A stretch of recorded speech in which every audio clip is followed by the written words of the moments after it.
ব্যক্তিকে আইনের আওতায় এনে তাকে শাস্তি প্রদান করা হবে। এইভাবে ওলি আল্লাহদের বিরুদ্ধে কথা চলতেই থাকবে।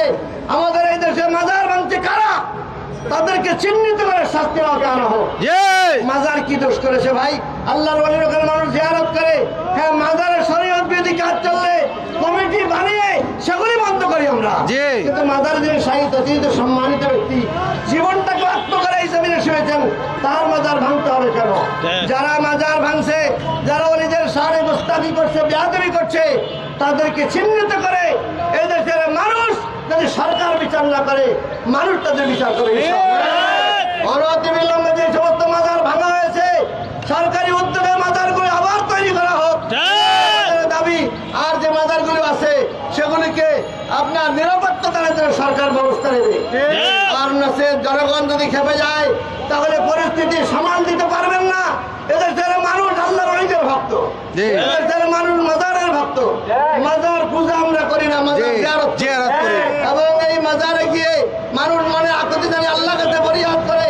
যারা আজকে মাজার ভাঙছেন, পরিকল্পনা করছেন, তাদের চেহারা মানুষ ছিঁড়ে।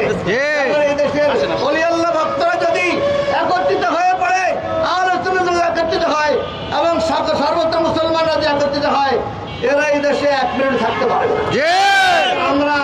আমরা জঙ্গিবাদী নই, আমরা স্বাধীনভাবে অত্যন্ত বিনয়ের সাথে আবারও অনুরোধ করছি, সরকার নিয়ন্ত্রণ করুন। আহলে সুন্নাত কোন জঙ্গিবাদী সংগঠন নয়, আহলে সুন্নাত রাসূল পাকের সুন্নাত অনুযায়ী চলে। এই জন্য মসজিদে একটা মাজার ভাঙলে 10টা পাটকেল তারা খাইতো। আমরা তা করি নাই যে সরকার তা অ্যাকশন নেবে।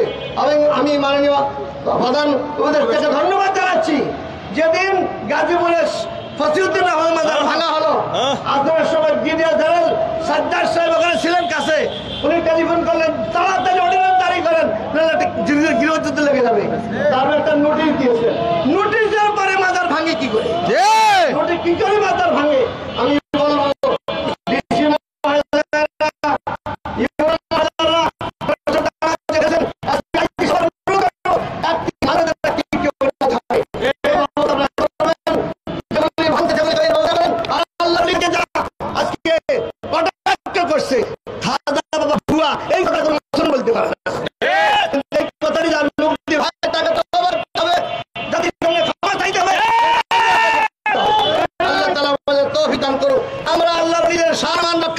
জীবন দিতে প্রস্তুত আছে কিনা? জীবন দিতে প্রস্তুত আছে। আল্লাহর ওলিদেরকে রক্ষা করে আমাদের ইমানকে রক্ষা করা, মাজারগুলি রক্ষা করা আমাদের ইমানকে রক্ষা করা। মাজারে গিয়ে মানুষ কোনো পূজা করে না, জিয়ারত করে, আল্লাহ ওসিলা করে। আমরা যেন কোনো অবস্থাতেই এদেরকে ছাড় না দেই, আমরা প্রস্তুতি নেব।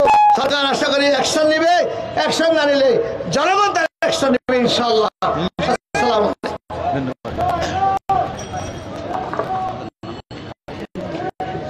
ধন্যবাদ আহলে সুন্নাত ওয়াল জামাতের প্রেসিডিয়াম সদস্য সাহেবকে। সম্মানিত এবং শ্রদ্ধেয় সুফি জনতা এবং উপস্থিত মিডিয়া প্রিন্টার ভাইরা, আপনাদেরকে আবারও ধন্যবাদ জানাচ্ছি আমাদেরকে সহযোগিতা করার জন্য।